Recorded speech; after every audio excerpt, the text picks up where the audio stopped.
Λέσβος, το νησί της ελιάς, του ούζου και της ποίησης, γη του Ελίτη, της Σαπφούς και του Κυρστρατή που ξέρει να σου πει τη φόρα και ο Προπαϊγνάτη στη Λαμπροδευτέρα του 52. Ανήκει στους ανθρώπους της, στους μόνιμους, στους περαστικούς και φυσικά στους νέους που ακόμα ψάχνουν να βρουν αν το Wi-Fi φτάνει μέχρι την πλατεία. Λέσβος, το νησί του Μυριβίλη και του Θεόφιλου, που έχει λάδι να λαδώσει το σύμπαν, ούζο να ξεχάσεις όσα δε θες και να το πιει ο τουρίστας να νομίζει ότι βλέπει πέτρινα δάση. Μυτιλήνη, η μάνα του νησιού. Αυτός ο τόπος εκτός από λάδι και ούζο βγάζει ανθρώπους που της προσφέρουν Νόμπελ Ειρήνης ως περήφανα τέκνα της για την ανθρωπιά της. Γιατί η Λέσβος ξέρει, έχει ζήσει την προσφυγιά στα χώματά της και αυτό είναι που κάνει τους ανθρώπους της μοναδικούς. Αυτό το νησί βγάζει και απόψεις, πολλές απόψεις. Από τον Ελίτη ως την κυρασιμούλα που φωνάζει κάθε μεσημέρι «Νταγιανάμαντι πια με το τικτόκι». Αν είσαι τυχερός θα σε κεράσουν. Αν είσαι μυθισμένος θα σε πουν ταβούζ. Και αν το παρακάνεις με τις ιστορίες θα σου πουν τύφλις τιμούτζης. Και από την αρχόντισσα Μυτιλήνη τραβάμε κατά πάνω, εκεί ψηλά στο χωριό μας το Σκουτάρο. Ένα χωριό που λες πάω για λίγο και σε βρίσκει το βράδυ ακόμα στην πλατεία να πίνεις ένα ψυκτικό και να συζητάς για τα ίδια που συζητούσαν και το 83.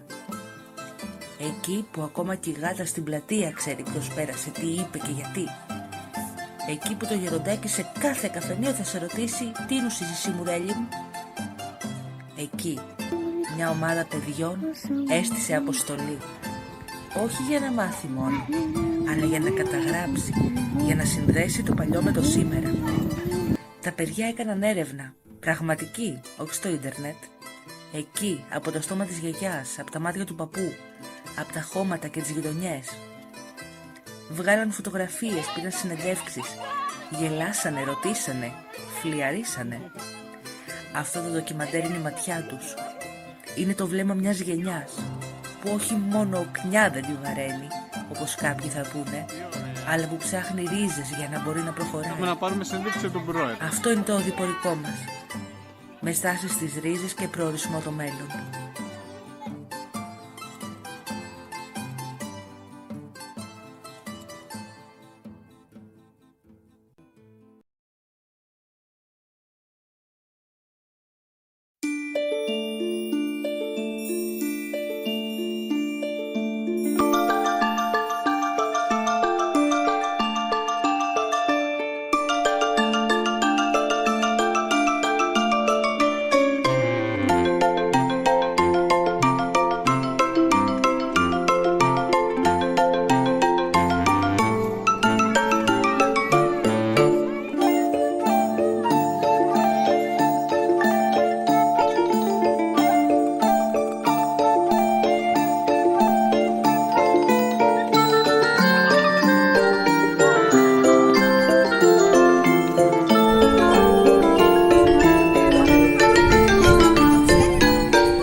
Χαιρετήστε την κάμερα εδώ που τραβάει τα ξερφούλα.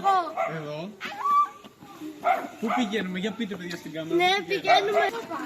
Εγώ πάω στον Δήμαρχο. Πώς ήταν το χωριό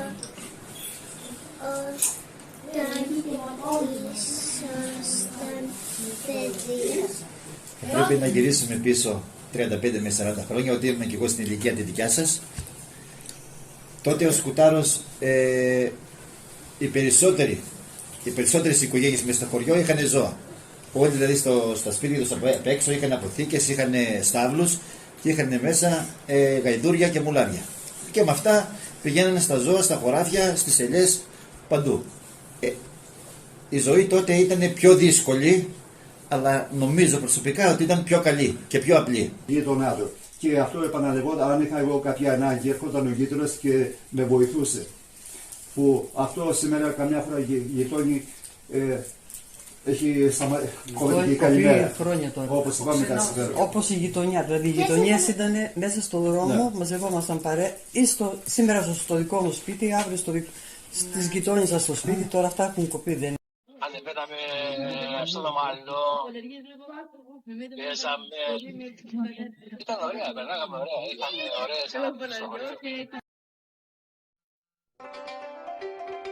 Το χωριό μου όταν ήμουν παιδί ήταν πολύ διαφορετικό. Τα περισσότερα σπίτια κατοικούνταν, είχαν αυλές ανοιχτές και οι γειτόνισσες μιλούσαν μεταξύ τους μέσα από τις αυλές τους. Οι γειτονιές μας χοβολούσαν από πολύχρωμα λουλούδια. Οι δρόμοι ήταν γεμάτοι παιδιά που έπαιζαν, μάλωναν, φώναζαν και έδιναν παντού ζωή.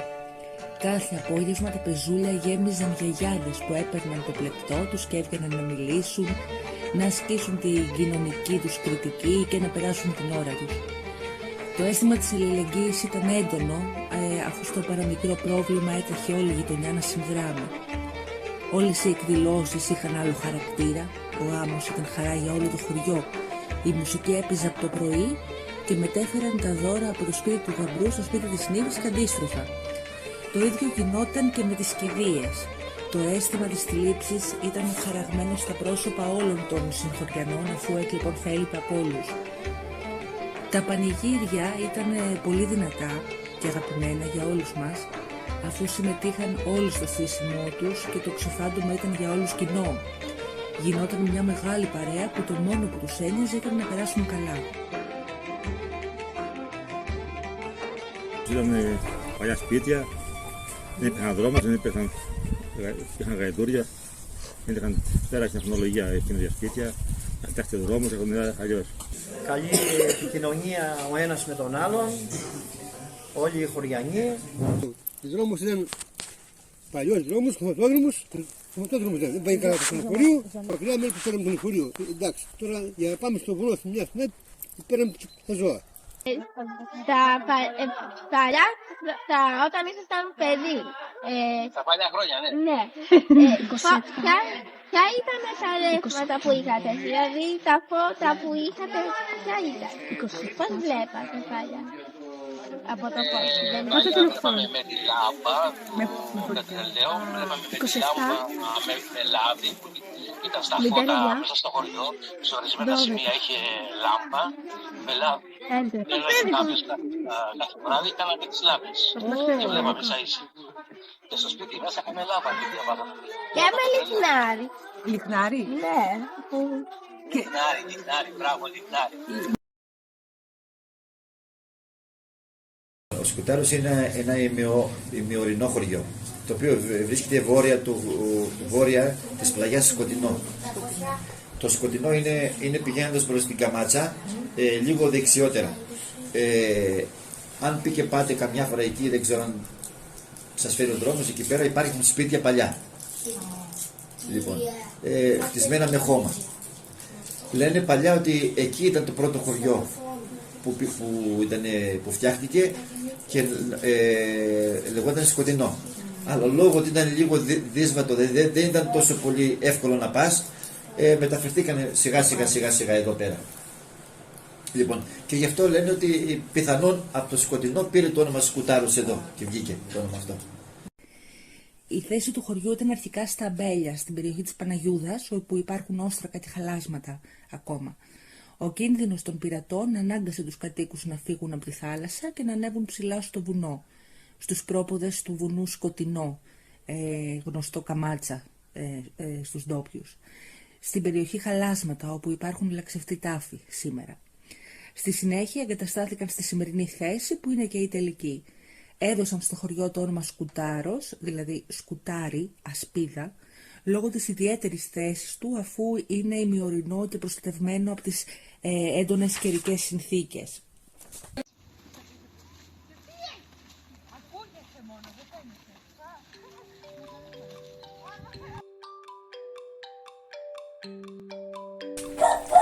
παιδιά παλιά ήταν σχεδόν όλη μέρα έξω παίζοντας.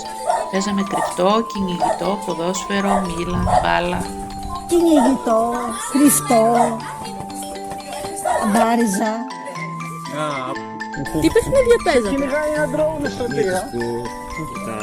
Πώς το λένε αυτά που γόνα μπήρες από πάνω, μπίλιες, τέτοια πράγματα, κρυφτό, σερμάδες, τέτοια πράγματα. Εμείς τα παιχνίδια που είχαμε, να πούμε στο σχολείο, είχαμε την αμπάριζα, τα κορίτσια παίζανε το κουτσό, το κυνηγητό, αλλά επί το πλήστον το κάθε βραδάκι που σιγά δεν υπήρχε και ο φωτισμός, απλώς ήταν οι λάμπες του πετρελαίου, μαζευόμαστε τα παιδιά της γειτονιάς σε μια γωνία κάπου να βγει ο αέρας και λέγαμε διάφορα παραμύθια. Φτιάχναμε και κάτι σαν κοπλοθέατρο. Ναι, το ναι. Το κυριότερο που παίζαμε, που ήταν και το πιο όμορφο, ήταν το κρυφτό. Το κρυφτό, δεν ξέρω αν έχετε παίξει. Έχετε παίξει εσείς κανένας? Κρυφτό. Το παίζετε? Μια μέρα είχα χαθεί. Ωραία, αυτό το ξέρετε το κρυφτό. Το κρυφτό φύλαγε ένας και οι άλλοι κρυβόντουσαν και έψαχναν μετά να τους βρούμε. Λοιπόν, ένα άλλο παιχνίδι που παίζαμε λεγόταν αμπάριζα. Αυτό ήταν δύο ομάδες. Φύλαγε μία ομάδα από τη μία, η άλλη από την άλλη και έφευγε ο ένας να πάει στην άλλη τη μάνα και όποιος έπαιρνε τον άλλον τον έπαιρνε. Μέχρι που η μία ομάδα, ξέρω εγώ, να έμεινε η μάνα αυτή, να έμεινε γυμνή και οπότε η άλλη ομάδα κέρδιζε. Ένα άλλο ήταν το μαρμαρωτό. Δεν ξέρω αν το έχετε ακούσει αυτό. Το μαρμαρωτό ήταν ένα παιχνίδι, αυτό το σχέδιο που παίζαμε νύχτα. Ήταν δύο μικρά νταμάκια, μπαίναμε μέσα, εκεί μέσα και κρυβόταν δύο ομάδες, κρυβόμασταν. Και μετά οι άλλοι κρυβόντουσαν, αλλά μπορεί να παίζαμε μέσα στο σχολείο και να κρυβόμαστε στον ομαλό. Οι άλλοι ψάχναν τώρα να βρουν τους άλλους που είναι και τους παίρναμε, δηλαδή, πώς λέγονταν, τους παίρναμε και τους βάζαμε μέσα μέχρι να έρθουν να τους πάρουν. Είχαμε τα άλλα, τα καπακέλια τα λέγανε. Τα καπακέλια ήταν τα καπάκια από τις μπύρες, ξέρετε, αυτά που είναι από τις μπύρες, τις πορτοκαλάδες που ήταν τα τσίγκινα. Αυτά βάζαμε μέσα σε ένα κύκλο, τα βάζαμε και ήμασταν τώρα 2-3 παίχτες και με μία πέτρα προσπαθούσαμε να τα βγάλουμε απ' έξω. Και όποιος τα βγάζε έξω κέρδιζε. Αυτά είχαν και αξία. Ήταν άλλα που ήταν, δηλαδή της ρετσίνας που είχε ένα κάπα, ξέρω και αυτό, ήταν τα καλύτερα. Είχε σημασία. Δηλαδή, το ένα μπορεί να είναι πολύ απλό, το άλλο ήταν πιο. Επειδή δεν ήταν περιζήτητα, ήταν και πιο δύσκολο. Παίζαμε και ένα άλλο που ήταν, βάζαμε 5 πετραδάκια τώρα πάνω στο στάλο και προσπαθούσαμε να τα ρίξουμε κάτω. Και. Ναι. Ποιος νίκησε? Εμείς, η δικιά μου γενιά, πολλά παιχνίδια. Παίζαμε τζαμί, με κεραμιδάκια έτσι που τοποθετούσαμε κάτω, με μπάλες. Παίζαμε αμπάρζα, δύο ομάδες, με κανόνες. Πολλά παιδιά, συνεργατικά παίζαμε. Τι παιχνίδια παίζαμε. Επιτοπλίσαμε τα κορίτσια και όποτε κορίτσι παίζανε το λεγόμενο σερμάδι. Τι είναι σερμάδι? Κάτω στο χώμα, σε ένα επίπεδο ίσιο ωραίο, με μία πρόκα σχηματίζαμε τετραγωνάκια 40 επί 40, 1, 2, 3, 4 και αντίστοιχα άλλα 4 από εδώ. Βάζαμε ένα κεραμίδι μέσα στο πρώτο τετραγωνάκι και με ένα πόδι έπρεπε και να μπούμε από έξω μέσα και συντοχρόνως να κουτουλήσουμε, να το λέω καλά, να χτυπήσουμε το κεραμίδι, να το μεταφέρουμε στο διπλανό τετράγωνο, όχι στη γραμμή.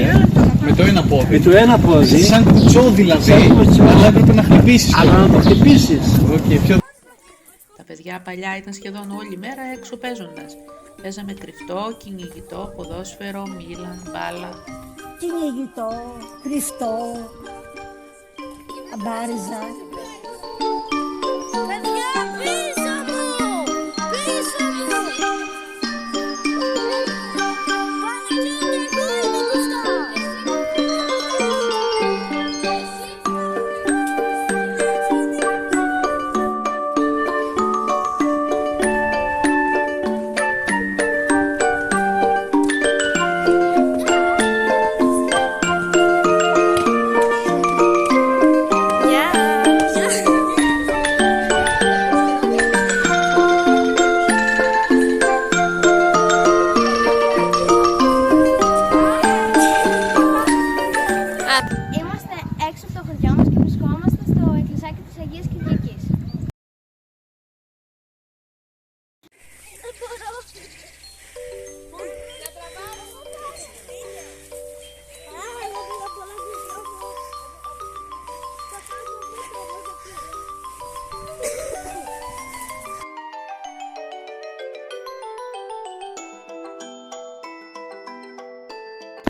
Είμαστε έξω από το χωριό και είμαστε στο ξοκλήσι της Αγίας Παρασκευής που χτίστηκε το 1893.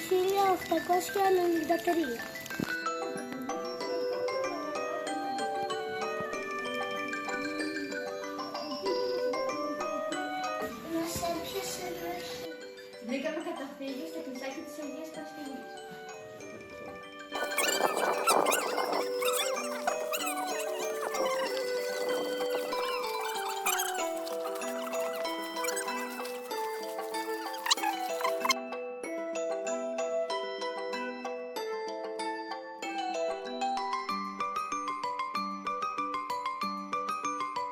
Να το χωριό μας!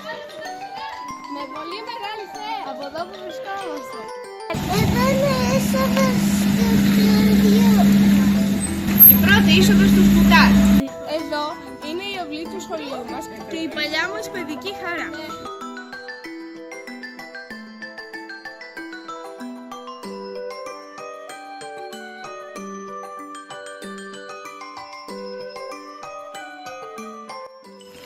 Βρισκόμαστε μπροστά από το παλιό μας σχολείο που λειτουργούσε μέχρι το 1932. Τότε χτίστηκε το καινούργιο μας σχολείο. Σήμερα αυτό το σχολείο φιλοξενεί παλιά πράγματα όπως εργαλείους.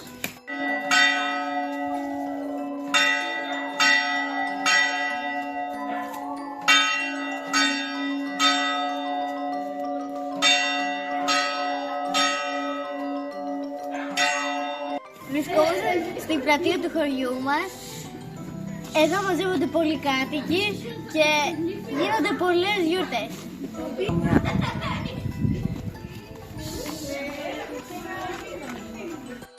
Βρισκόμαστε στην εκκλησία του χωριού μας όπου χτίστηκε το 1880.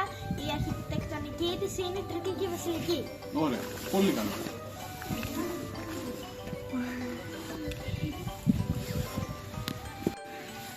Αυτό είναι το συντριβάνι του χωριού μας και κάθε καλοκαίρι μας βροσίζει όλους.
Αυτό είναι ένα παραδοσιακό σπίτι του χωριού μας.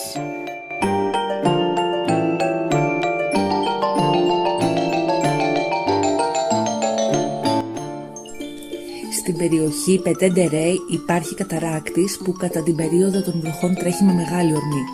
Ο καταράκτης αυτός σχηματίζει μια λίμνη. Η λίμνη αυτή είναι γνωστή στους σκουταριώτες ως Λάκκος της Κουκούγιας. Η Κουκούγια ήταν μια όμορφη κόρη του χωριού που της άρεσε να πηγαίνει στη λίμνη να κάνει το μπάνιο της, αλλά και να κουνιέται με τις ώρες στα κλαδιά μιας σικιάς που ήταν στην άκρη της λίμνης. Μια μέρα η Κουκούγια, ενώ έκανε κούνια, έπεσε στη λίμνη και πνίγηκε. Από τότε η λίμνη αυτή ονομάστηκε της Κουκούγιας ο Λάκκος. Ναι, Θανάση μπροστά της. Πάμε,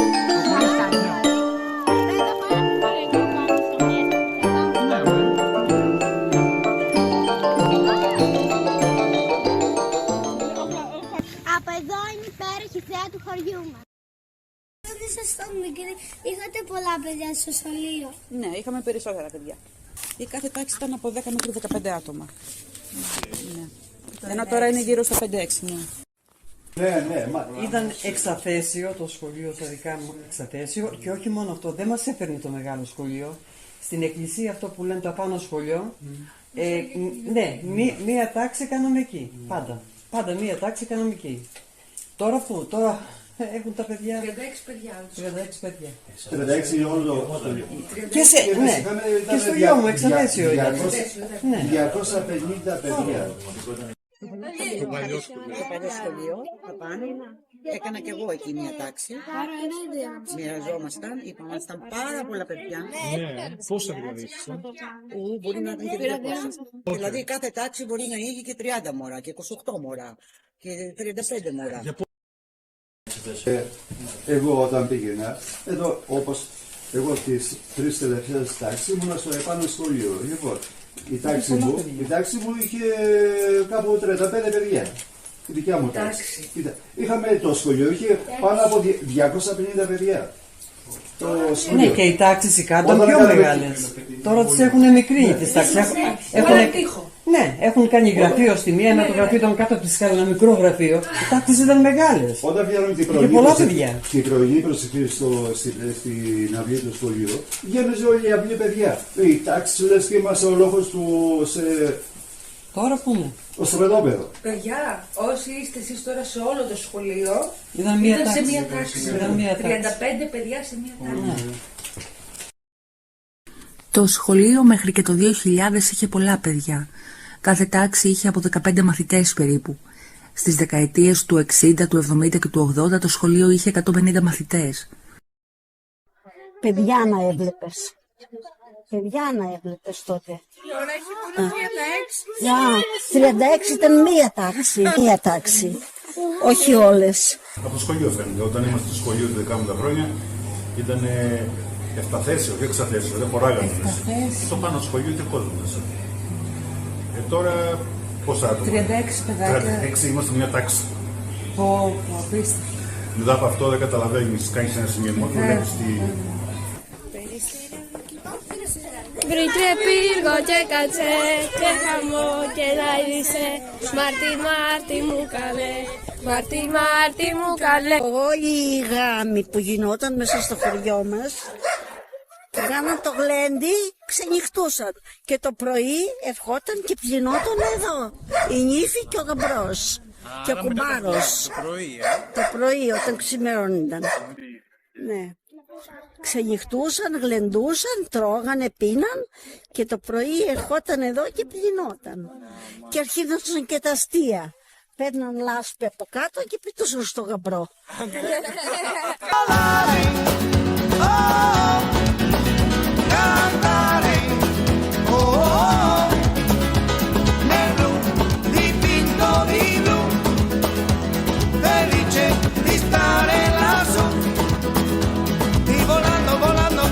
Me encuentro más que son y me talla en el mundo sale con el paso de mí una música dulce tocada solo para mí.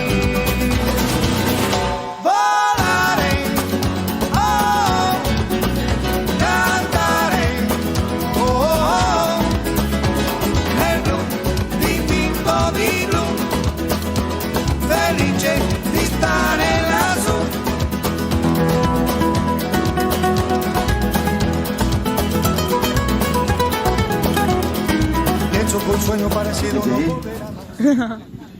Το κρύο δεν μας έκανε σήμερα ο καιρός να μας βοηθήσει, δεν πειράζει. Θα προσπαθήσουμε να ζεσταθούμε με το κρόσι λίγο. Θα ήθελα να σας ευχαριστήσω που είστε κοντά μας και σήμερα. Κάθε χρόνο είμαστε λίγο καλύτερα. Εύχομαι το χρόνο να είναι ακόμα καλύτερα. Ευχαριστώ.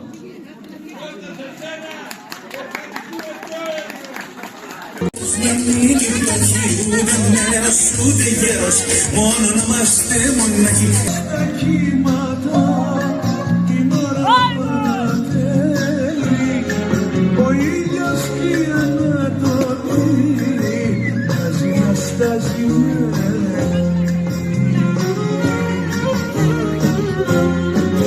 άμα χαράζει στο Αιγαίο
σχολείο του χωριού.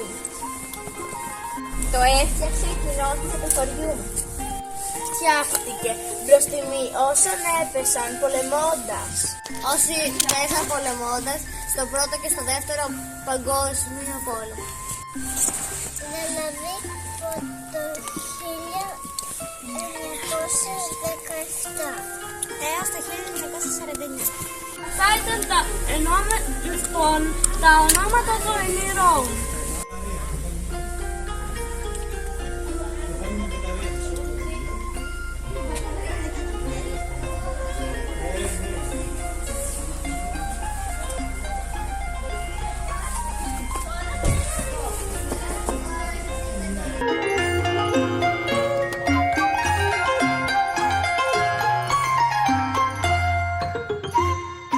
Για πες μας, Έλλη. Είμαστε στον Άγιο Φανούρη.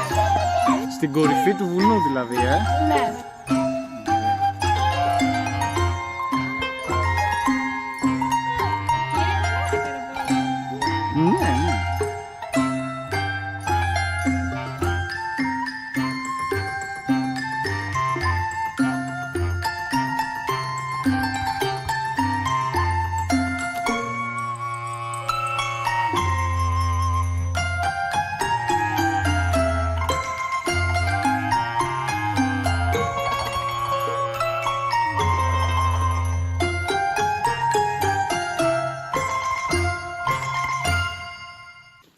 Εντάξει, ξεκίνησε ο χρόνος.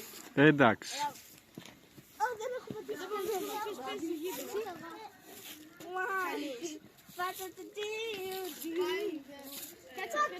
Τι ωραία θέα βέβαια. Και τα ξαρχούλα στο πλάνο είναι το καλύτερο. Και σε κυνήγαγε. Εμένα ναι. Μπορεί να τους έχουν βγάλει. Πότε πέθανε? Εγώ δεν θέλω.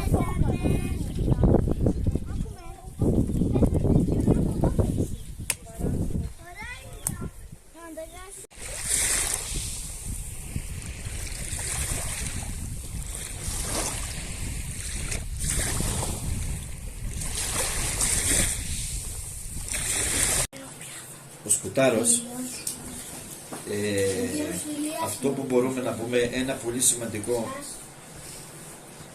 κομμάτι το οποίο ασχολείται εδώ και πάρα πολλά χρόνια είναι η μουσική. Δηλαδή η παράδοση του χωριού είναι οι μουσικές οικογένειες που είχαμε. Αυτό έχει ξεκινήσει πριν πολλά χρόνια. Αρχικά ήταν κάποιος Χριστόφορος Κρανιδιώτης που ήταν μια οικογένεια. Συνέχισε ο Δημήτρης Κρανιδιώτης, ο οποίος ήταν ο γιος του, γεννηθής αυτός το 1927, και συνέχισε ο γιος του τώρα που είναι ο εγγονός δηλαδή, ο Γιώργος Κρανιδιώτης.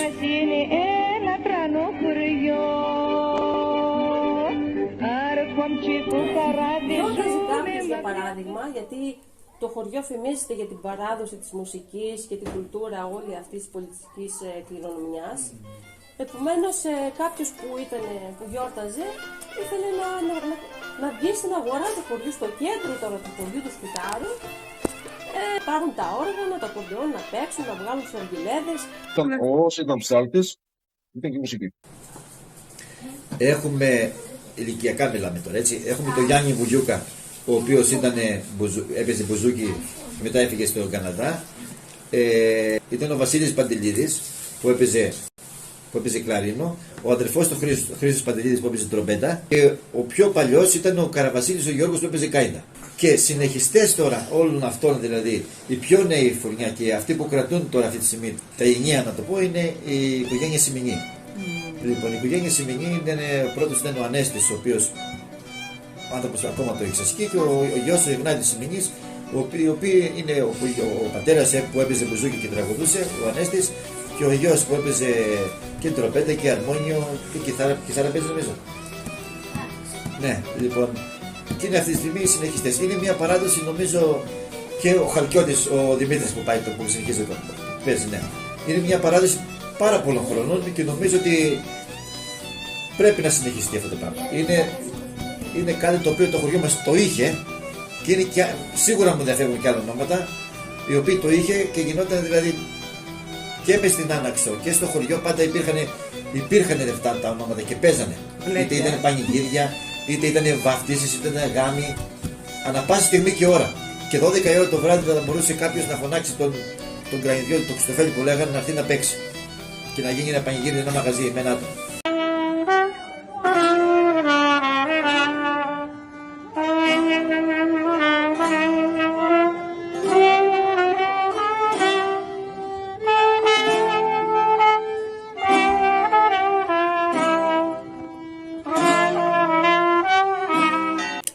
Το βάψιμο των οδών μαζί με κουλουράκια.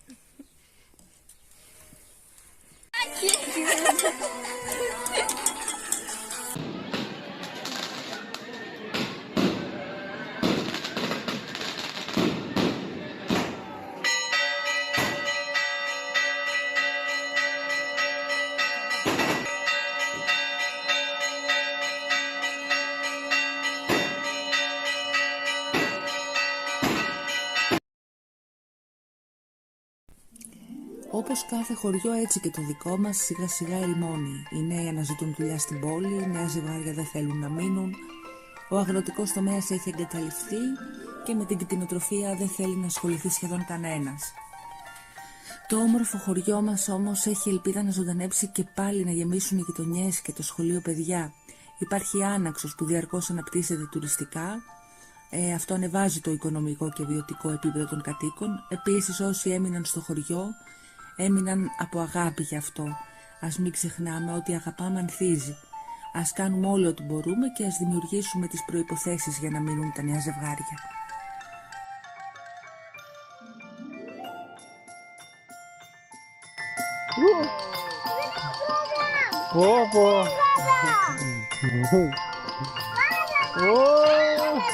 Όπα.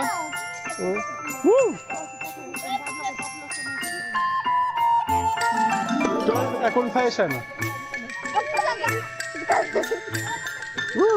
Όλος επειδή τρέχεις γρήγορα, Στράτο, γι' αυτό βαριέται να τρέξεις όσο πολύ.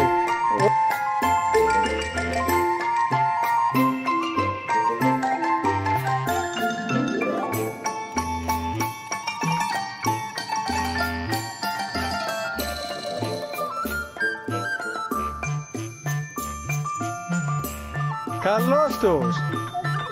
Σας βρήκα.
Είμαστε στο...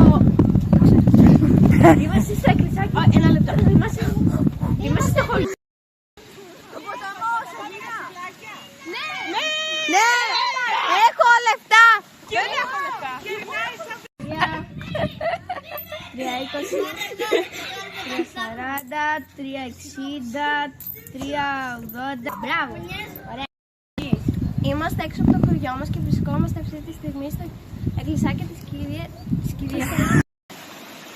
Επιτέλειο. Εδώ είναι ο καταράκτης. Εδώ είναι ο καταράκτης. Έλα Μιχάλα, πες τα σοβαρά. Μιχάλα, παρουσίασε, σε προκαλώ. Βρισκόμαστε στο καταράκτη. Πρέπει να συγκεντρωθώ. Συγκεντρώσου. Είμαστε έξω από το χωριό μας και βρισκόμαστε στο εκκλησάκι της Αγίας Κυριακής. Ο Σκουτάρος είναι μοναδικός.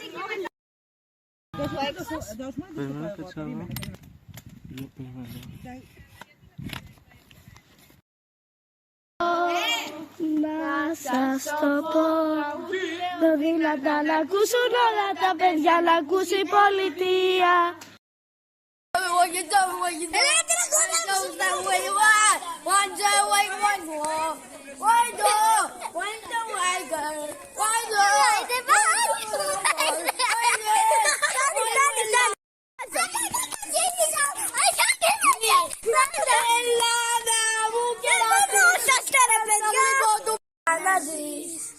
Τραγούδι λέω δυνατά να ακούσουν όλα τα παιδιά, να ακούσει η πολιτεία. Αν το τραγούδι μου απόψε το παλιάτσι άλλοι 100, να ακούσει η κοινωνία. Και εγώ για έλα Μιχαήλα, για πείτε το. Στα βουνά και τα πέλαγα, τους μορφούς και τους αγνώριστόπους, τα πουλιά, τα λουλούδια, τα σύννεφα Και πολύ να αγαπά τους ανθρώπους. Λοιπόν, αν θέλετε να σας ακολουθάει το drone, θα πρέπει να τρέχετε, γιατί θα είναι πολύ διασκεδαστικό, καταλάβατε? Κόλλα 5 ομάδα. Γεια σας, θα σας καλωσορίσουμε στο χωριό. Είμαι τώρα στο χωριό. Ξανακλείσω. Το άνοιξα. Γεια σας, μπαίνουμε στο χωριό, ένα υπέροχο γραφικό χωριό. Φέρτε το μισό κεφάλι σου μόνο, να ξέρεις. Δεν πειράζει, κλείστε, θα το πω μετά. Φλας, φλας, αστέρι μου πετάς!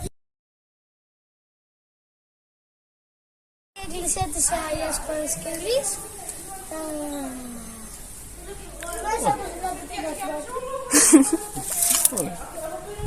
Γεια σας.